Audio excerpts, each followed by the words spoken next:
नमस्कार, मैं अनुज कुमार। आप देख रहे हैं जनपथ और इस वक्त हम हैं लखनऊ के इको गार्डन में और रात में इस वक्त हम आपके सामने हैं। और जिस तरीके इस वक्त हम यहाँ पे हैं और यहाँ पर चल रहा है तमाम तरीके से आप चीज़ें देख सकते हैं। मेरे पीछे आप देख सकते हैं जिस तरीके से 3 दिवसीय महापड़ाव चल रहा है। यहाँ किसान, मजदूर और तमाम लोग जो है यहाँ पर बैठे हुए हैं। उन लोगों से बातचीत करेंगे, बातचीत करके पूरा मामला जानेंगे कि क्या मामला है और ये लोग यहाँ पर क्यों आए हैं। यहाँ पर आप तमाम जो है बैनर्स, तमाम स्लोगन्स आप चारों तरफ देख पाएंगे। और यहीं पे आप देखेंगे अगर तमाम महिलाएं भी इधर बैठी हुई हैं, जिन्हें आप दिखा दीजिए।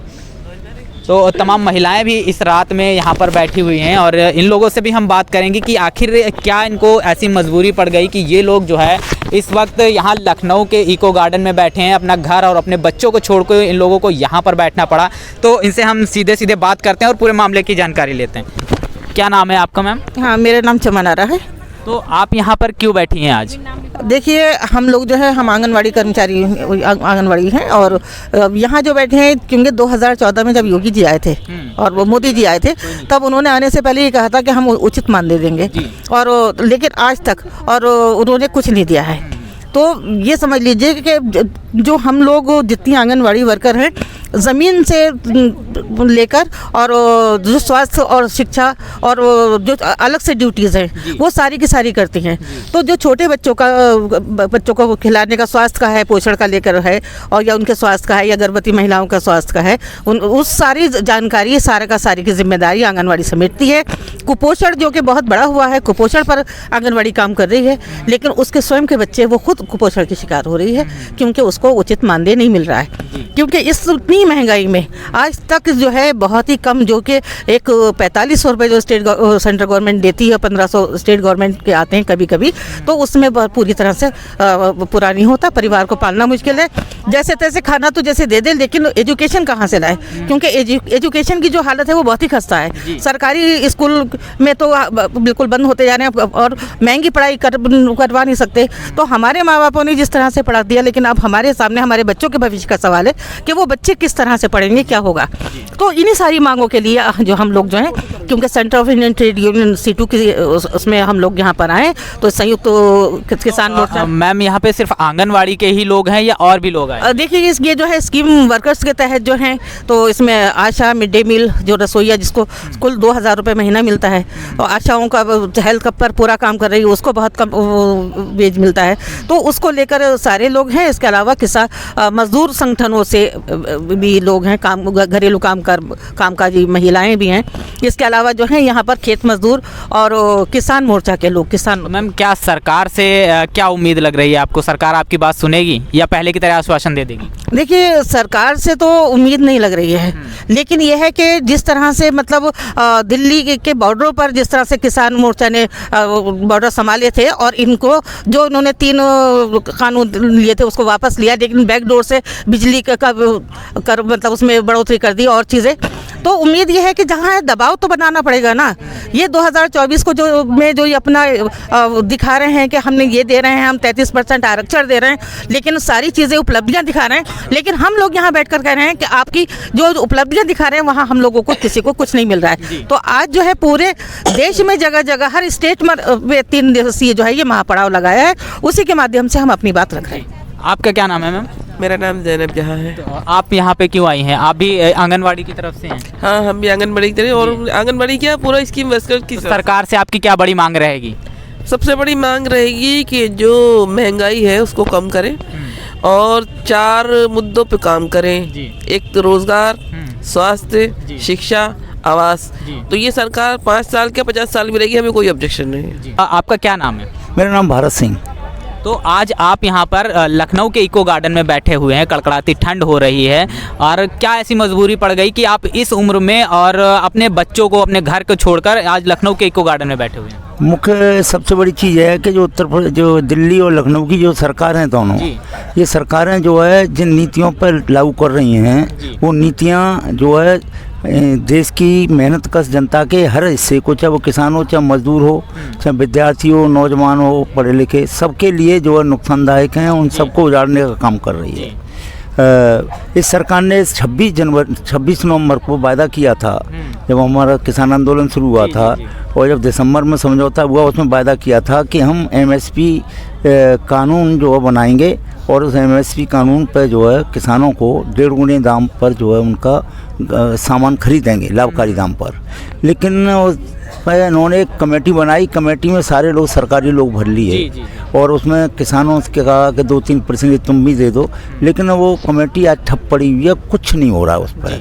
और उल्टा ये कर रही है उसके विरोध में, और उल्टा जा रही है कि इसने FCI को ख़त्म कर दिया है। जहाँ पर किसानों से गल्ला खरीद करके FCI गोदामों में रखा जाता था, सरकारी गोदाम से जहाँ से वितरण के लिए जाता था कंट्रोल की दुकानों पर, वो अब इन्होंने ख़त्म कर दिया है। अब ये प्राइवेट गोदामों में थोड़ा बहुत खरीदती है, उन पर किराए पर रखती है। मुख्य उद्देश्य इसका यह है कि वो खरीद को धीरे धीरे ख़त्म करना चाहती है, तो ये उल्टा काम कर रही है। दूसरा तरफ ये कह रही है कि जो है हम मंडी कानून ख़त्म कर दिया दवा में, लेकिन उसके बावजूद इन्होंने जो है मंडी से बाहर खरीदने की अनुमति दे दी है बड़ी बड़ी कंपनियों को, वो माल खरीद रहे हैं। आज उसका नतीजा है कि जो गेहूं हमारा 2185 रुपये पे सरकार ने लिया नहीं था हमसे कुंटल पर, वो आज गेहूं की कीमत मार्केट में बढ़ करके 2700-2800 रुपये कुंटल हो गई हैं।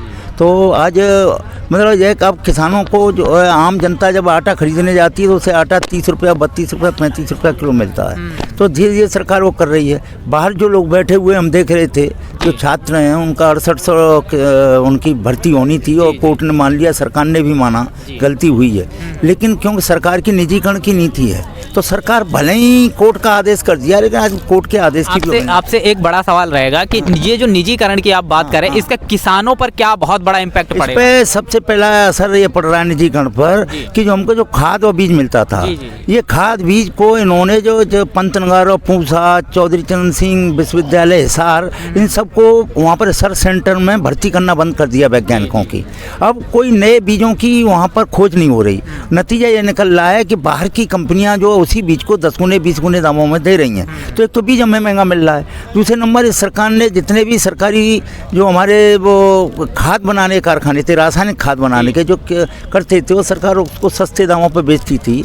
तो लेकिन अब सरकार ने टोटल विदेशी आयात जो है वो खाद पर जिंदा रह रही है। नतीजा ये हो रहा है कि जो DAP 189 रुपया प्रति बैग बिकती थी, आज उसके दाम बढ़ करके 1350 और ब्लैक में लोगों को जो 1700-1800 रुपया खरीदना पड़ रहा है। पोटास का कट्टा जो 213 रुपये 16 रुपये का मिलता था, आज पोटास का कट्टा जो 1800-2000 के दाम हो गए हैं। तो सरकार ने जिस तरीके से जब किसान आंदोलन चल रहा था वहाँ पे MSP भी बोला था कि MSP भी निर्धारित करेंगे, लेकिन सरकार की तरफ से अभी कोई भी ठोस कदम नहीं उठाया गया, उस पर आपका क्या कहना है? मेरा ये कहना, हम ये सब मान के चल रहे हैं कि हमें उस समय भी पता था कि ये सरकार मान रही है दबाव में, चुनाव का दबाव है। चुनाव में एक इनका सबसे बड़ी कमजोरी है कि एक व्यक्ति एक वोट का अधिकार मिला हुआ है और वोटें जो है किसानों मजदूरों के पास ज़्यादा हैं। तो इसलिए सरकार उस दबाव में तो बात करती है, लेकिन इनका जो चलने का रास्ता है वो किसानों मजदूरों के विरोध का रास्ता है, ये हम मान के चल रहे हैं। इसलिए हमने जो ये किया, जब दिल्ली पर जब बॉर्डर पर हमने जो आंदोलन किया था, उस समय आंदोलन सिर्फ पंजाब, हरियाणा और पश्चिमी उत्तर प्रदेश तक सीमित था। तो हमें पता था कि सरकार को हिलाना है और 24 में इसकी मूल जड़ है। 24 में चुनाव होगा, ये सरकार हारेगी, तब जो पूरे देश के अंदर इसे लगेगा जनता हमारे खिलाफ खड़ी हो गई। अभी सरकार से आपकी क्या बड़ी मांगे? हाँ, हमारी मांग सबसे बड़ी है, एक तो हमने इस आंदोलन को पूरे देश के अंदर आंदोलन बना दिया। आज जो सब पूरे दुनिया, हमारे हिंदुस्तान की सारी राजधानियों में जो धरने प्रदर्शन हो रहे हैं, हमारी सबसे बड़ी मुख्य मांग है कि सरकार जो है नंबर 1 कि जो सार्वजनिक संस्थान बने हुए थे खेती के लिए, वो उनसे जो खाद मिलता था, बीज मिलता था, दवाइयाँ मिलती थी, वो उनको जारी रखे, नंबर 1। नंबर 2, जो बिजली का जो निजीकरण करने जा रही है, उसने विद्युत विधेयक 2022 पेश भी कर दिया है, उसके बावजूद बिना किसानों से विचार किए हुए टोटल बिजली को निजी क्षेत्र में देने जा रही है। और उसके नतीजे इतने गंभीर होंगे कि उसमें गाँव के गरीब आदमी से लेके किसान तक, उसमें व्यापारी तक, सारे लोग जो उसकी चपेट में आ जाएंगे। और बिजली के लिए उन कंपनियों ने ये सौदा भी कर लिया, हम 50 रुपये यूनिट तक बिजली बेचेंगे।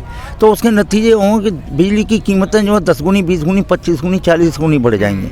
तो हमारे ऊपर एक बहुत बड़ा संकट आने वाला है। इसलिए अभी इस आंदोलन, हमारा उद्देश्य है कि सरकार मानेगी नहीं, और हम भी ये मान के चल रहे हैं सरकार मानेगी नहीं, तो इसके लिए हम एक बड़ा आंदोलन बना रहे हैं। रहे हैं। इसलिए हम आंगनबाड़ियों को भी, आशा को भी, और मिड डे मील मालिक उनको भी, शिक्षा मित्रों को भी, और तमाम जनता के विभिन्न तबके हैं सबको। बड़ी बात यह है कि जिस तरीके से आंदोलन आपने दिल्ली में भी किया और काफ़ी सक्सेसफुल भी रहा, काफ़ी कामयाब आंदोलन रहा, सरकार ने तमाम वादे किए और बाद में मुकर गई, नहीं मान रही है, तमाम बातें जिस तरीके से निकल के आ रही हैं। अब भी आप आंदोलन पे बैठे हैं, अगर आने वाले समय में सरकार ये आपकी बातें नहीं मानती तो चुनाव के समय पर आपकी क्या रणनीति? चुनाव के समय पे है कि सरकार को हराइए, कॉर्पोरेट परस्त और सांप्रदायिक सरकार को हराइए, क्योंकि सरकार का दूसरा चरित्र और है। हम पार्टियां दूसरी भी हैं, उनका भी कॉर्पोरेट चरित्र है, लेकिन इसका चरित्र जो सबसे बड़ा खतरनाक है वो है कॉर्पोरेट और सांप्रदायिक चरित्र। ये जो अभी इन्होंने कहा है, तो जो उन्होंने 2 काम किए हैं, एक तो अभी जो है अयोध्या में उन्होंने कहा 12 लाख दीपक जलवाए। 12 लाख दीपक जलवाने का सवाल नहीं था, सवाल ये था कि उत्तर प्रदेश और हिंदी भाषी क्षेत्र के जितने भी लोग जो धर्म परायण से जोड़ना और जुड़ जाएं, उनकी भावनाएं जो है धर्म की तरफ मुड़ जाएं। नंबर 2, अभी ये 1 करोड़ शिवलिंग बनाने जा रहे हैं जो है बनारस के अंदर। हाँ, तो उससे वो चाह रहे हैं कि हम जनता के ध्यान को इधर ले जाएं। तीसरा वो अब करने जा रहे हैं कि ये 17 जनवरी के महीने में जो राम मंदिर बन के तैयार होगा, उसका वो मोदी जी उद्घाटन करेंगे और उसको हम पूरे हर गांव में एक उत्सव के रूप में मनाएंगे और सब जगह जो रामायण बांटेंगे। यानी एक सांप्रदायिक नफरत, इन चीज़ों के माध्यम से नफरत पैदा करके समाज को बांटना चाह रहे हैं। जो हम एकता बना रहे हैं उसको बांटने की कोशिश कर रहे हैं। तो हमने ये आंदोलनों के माध्यम से हम भी यही कर रहे हैं कि इससे सावधान रहिए और एकजुट रहिए।